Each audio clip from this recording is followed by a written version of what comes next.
لو مش متابع حصل ايه في المانيا اخر 24 ساعه، فتعالى اقول لك النهارده اهم 4 اخبار حصلوا النهارده في المانيا. اول خبر معانا، والمانيا بتعترف بشهادات اجنبيه بارقام اكبر سنه بعد سنه، ومصر داخله بقوه في الارقام الجديده. خلال 2025 بس حوالي 86600 مؤهل اجنبي انهوا الاعتراف بشكل ايجابي في المانيا، يعني بحوالي 10% زياده عن السنه اللي قبلها.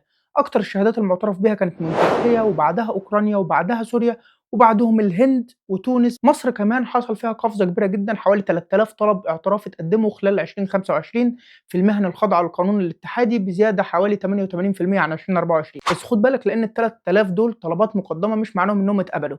المصريين بقوا داخلين بقوة في موضوع الاعتراف بالشهادات في ألمانيا، بالذات في المجال الطبي. الخبر التاني، لو التفويل حاسه بقى أوجع اليومين دول فأنت مش لوحدك. متوسط سعر السوبر E10 وصل لحوالي 2.16 يورو للتر، والديزل حوالي 2 يورو 25 سنت. الاسعار زادت تاني خلال اسبوع، ومن ضمن الاسباب انخفاض مستوى مياه الراين، لان الميه لما تقل السفن بتقدر تشيل وقود اقل، وبالتالي تكلفه النقل بتزيد.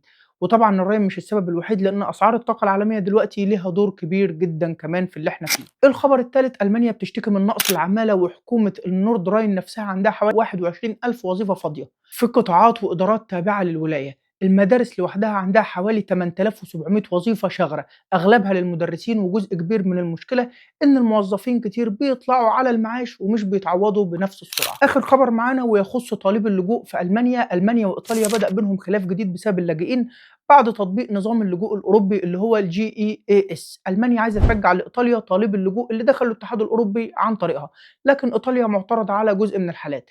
بالنسبة للقانون الجديد ده، فهو اللي بيقول إن أي حد دخل عن طريق دولة وغير إقامته من دولة لدولة تانية، الدولة اللي هو قاعد فيها يحق ليها إن هي ترجعه عند أول دولة دخل منها. على سبيل المثال، أنت دخلت إيطاليا وجيت ألمانيا أو جيت فرنسا أو جيت البرتغال مثلًا على سبيل المثال، فأنت ألمانيا يحق ليها إن هي ترجعك أول دولة أنت طلبت فيها اللجوء ودخلت عن طريقها. ديّة كانت أهم أخبار النهارده. اكتب لي في الكومنتات، هل متابع أخبار ألمانيا اللي أنا بانزّلها كل يوم والّا لأ؟